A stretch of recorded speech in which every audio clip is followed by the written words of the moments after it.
Bismillahirrahmanirrahim. Assalamualaikum Ustaz. Barakallahu fiik. Bagaimana jika ada seseorang yang ketika dia membaca kitab terjemahan dan ia paham, apakah ia masih dituntut untuk mencari guru, Ustaz? Pertanyaannya bagus ya. Ya, seorang kalau baca dari buku dia paham, itu tidak cukup. Dia baca buku, dia pahami dari guru, nah, itu baru benar. So kalau dia menganggap paham menurut versi siapa? Jelas ya? Menurut versi dia, yaitu paham. Siapa yang bisa menilai kamu benar pemahamannya atau tidak? Nah, itu kan guru yang menilai. Ya, betapa banyak orang yang baca buku dia merasa paham, begitu datang ke guru dipentungi kepalanya. Ya, kamu belum paham, dari mana kamu dapat pemahaman seperti itu? Saking anehnya. Jelas ya? Saking anehnya pemahamannya. Iya. Jadi disebut oleh As-Suyuti rahimahullah di Tadribur Rawi. Ada orang dia tiap kali ke masjid, dia itu bawa kampak dan bawa pisau. Datang ke masjid bawa kampak, bawa pisau, simpan, sholat. Datang lagi bawa kampak, bawa pisau. Ditanya, kenapa kamu seperti itu? Ya, karena hadits Nabi sallallahu alaihi wasallam. Masya Allah. Hadits Rasulullah sallallahu alaihi wasallam. Ala ra'si wal ain. Ayo kita simpan di atas kepala kita. Apa haditsnya?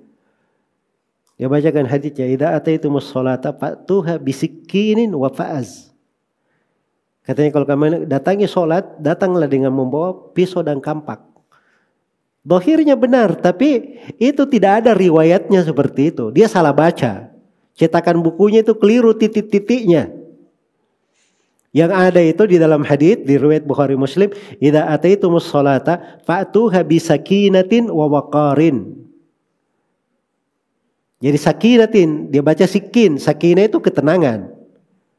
Waqarin itu wibawa, dia tidak tergesa-gesa. Nah, itu dibaca fa'az sama dia, dibaca apa? Kampak. Nah, ini baca dia paham. Tapi masalahnya di mana? Bukan pemahamannya, dia salah baca. Ya. Yang sampai seperti orang yang kedua disebut juga oleh Suyuti di situ. Dia katanya baca hadits al-habbatus sauda syifa'ul likulli da. Habbatus sauda itu, jinten hitam itu obat untuk semua penyakit kecuali kematian. Wah, ini hebat ya, tapi cetakan bukunya itu salah. Titiknya itu ada 2 di situ, di bawah huruf ba-nya titiknya 2. Jadi dia baca al-hayyatus sauda. Berubah maknanya. Artinya ular hitam, obat untuk segala penyakit. Gara-gara titiknya tambah 1. Nah, pergilah dia tangkap ular hitam. Ular hitam itu biasanya sangat beracun ya. Dia tangkap ular hitam, dia makan. Akhirnya mampus gara-gara itu. Nah, itu kata guru kami Syekh Shalal Fauzan. Lihat, dia dibunuh oleh kejahilannya sendiri. Nah, itu tidak berguru seperti itu bahayanya. Jelas ya? Kadang bisa mencelakakan. Bisa mencelakakan. Baik. Jadi itu fungsinya kenapa ada guru. Guru itu meringkas jalan. Meringkas jalan. Kita kalau baca sendiri, sudah panjang babnya, pembahasannya, belum tentu bisa paham. Tapi datang ke guru, dia bisa ringkas. Ilmu berjilid-jilid itu dalam beberapa kalimat, dia ringkas. Mau saya kasih contoh?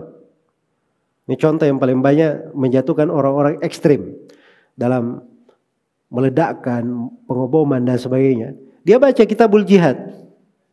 Baca. Tapi tidak paham. Ya. Baca Kitabul Jihad, bab jihad, oke. Baca pembahasan tentang al-mu'ahadah. Baca tentang pembahasan al-aman. Ya, baca lagi tentang pembahasan ahkam ahlud dhimmah. Ini kan ada semua di pembahasan jihad ini. Itu kalau dibaca di buku fikih itu babnya panjang-panjang gitu. Ya. Antum habis berapa tahun baca itu kesimpulannya kadang disimpulkan oleh para ulama orang kafir itu terbagi 4. Ada kafir dhimmi, kafir musta'man, kafir mu'ahad, dan kafir harbi. Ini kesimpulan dari berjilid-jilid tadi itu di pembahasan jihad. Kesimpulannya itu cuman diringkas dalam 1 kalimat. Ya, itu fungsinya guru. Guru itu paham apa yang diinginkan.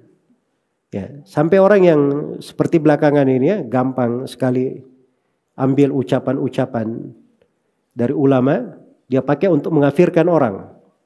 Ya. Dia pakai untuk mengkafirkan orang. Misalnya ada yang memakai ucapan dari sebagian ulama tentang membantu orang kafir. Membantu orang kafir berarti dia juga kafir. Ini ada di buku Syekh Fulan, Syekh Fulan, Syekh Fulan. Kenapa? Dia cuma baca saja, tidak terima dari guru. Coba kalau dia ambil dari guru, guru itu akan memahamkan bahwa dalam mualah loyalitas kepada orang kafir itu terbagi dua.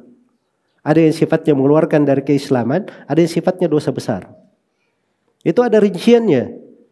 Terus dia memakai sebagian pendalilan, dia tidak tahu bahwa si penulis buku itu, dia itu berbicara tentang kondisi di masanya. Dan memang kondisinya seperti itu, terikat dengan sebuah kondisi. Ini datang, dia lekatkan pada semua keadaan.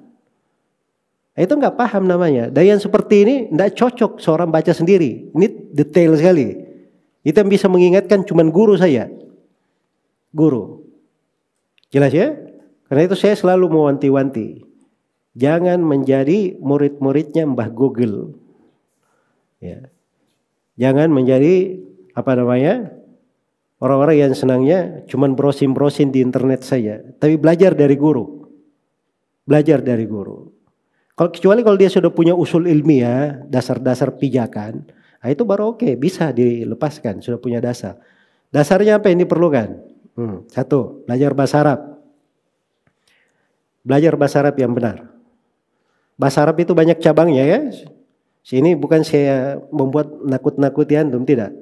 Tapi saya ingin menerangkan bahwa bahasa Arab itu banyak hal yang perlu diketahui. Iya. Terus yang kedua, belajar dari usul fikih. Yang ketiga, belajar dari mustalah hadits. Yang keempat, belajar dari ulumul Quran. Kemudian yang kelima, dia baca dari tafsir ayat-ayat Al-Quran, penafsiran dari hadits-hadits Rasulullah. Kemudian yang keenam, dia belajar dari ijma, apa-apa yang disepakati. Berikutnya dia masuk ke tingkatan apa-apa yang para ulama berbeda pendapat di situ. Jelas ya? Itu ada tingkatan-tingkatannya di dalam belajar, dasar-dasar pondasi. Kalau dia sudah paham pondasi-pondasi itu silahkan, mau baca sendiri nggak apa-apa. Baca sendiri itu dia memperluas ilmu namanya, karena pondasinya dia sudah punya, kunci-kuncinya untuk membaca buku dia sudah punya. Jadi buku-buku itu ada kunci-kuncinya, kunci-kuncinya itu di dada para ulama. Kita kalau mau dapatkan kuncinya itu harus duduk berguru kepada guru. Nah, baru kita dapatkan kuncinya. Itu metode yang benar di dalam belajar. Jelas ya? Bukan hal yang instan.